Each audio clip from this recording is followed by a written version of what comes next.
Trump orders plan for release of JFK and MLK assassination documents. The declassification of papers pertaining to three of the most significant assassinations in U.S. history, the murders of John F. Kennedy, Robert F. Kennedy, and Martin Luther King Jr., has been mandated by U.S. President Donald Trump. Trump told reporters in the Oval Office on Thursday, "A lot of people have been waiting for this for a long time, for years, for decades, and everything will be revealed." Top administration officials are required under the order to provide a strategy within 15 days for declassifying the records. In 1963, President John F. Kennedy was assassinated in Dallas. 2 months after King, America's most well-known civil rights leader, was killed in Memphis, Tennessee. His brother Robert F. Kennedy was slain in 1968 as he was campaigning for president in California. In the years afterward, many of the papers pertaining to the investigations have been made public, although many of them, especially those pertaining to the extensive JFK investigation, remain redacted. Lee Harvey Oswald, a Marine veteran who had fled to the Soviet Union and then returned to the United States, shot President John F. Kennedy. According to a government panel, Oswald acted alone. Unresolved issues, however, have plagued the case for a long time and spawned additional bizarre conspiracy theories as well as other claims about the participation of the mafia, government operatives, and other evil figures. Decades of polling have shown that the majority of Americans do not think Oswald was the only assassin. A legislation requiring the publication of all investigation-related records within 25 years was approved by Congress in 1992. Thousands of JFK-related papers, out of millions, are still partly or completely hidden, despite the fact that both President Joe Biden and President Trump published mountains of them during their first terms. During his first term, Trump pledged to declassify all of the data, but he backed off after being convinced to keep certain files secret by FBI and CIA personnel.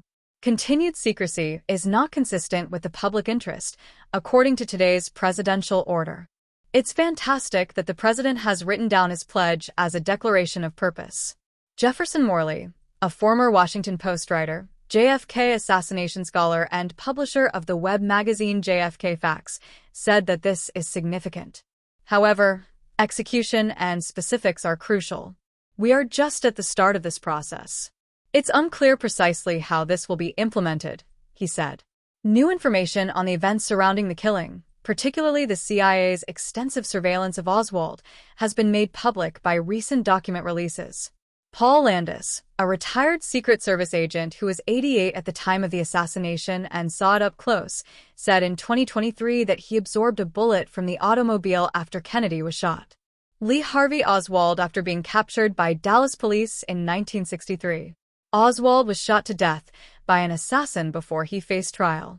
According to experts, the information casts doubt on the official account that the president and Texas Governor John Connally, who was in the motorcade and survived the assassination, were both struck by a single bullet. A complete release of all the classified records might greatly increase public understanding, according to Mr. Morley, who also said that fresh material has further questioned the idea that Oswald acted alone. However, he cautioned that there may not be a smoking gun and that the CIA and other security specialists would want to keep things somewhat secret. His words, "This story is not over." Trump requested that Robert F. Kennedy Jr., the president's nominee for health secretary and the son of RFK and JFK, have the pen he used to sign the order at Thursday's signing ceremony at the White House. For a long time, RFK Jr. has questioned the official accounts of both his father, Robert F. Kennedy, and his uncle's murder.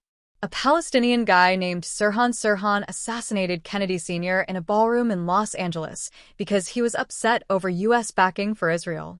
Other Kennedy family members dispute the assertion, but RFK Jr. told Sirhan in jail that he does not think Sirhan murdered his father. James Earl Ray, a white supremacist, shot and killed Martin Luther King Jr. Ray was allegedly a part of a wider plot and did not act alone, according to King family members.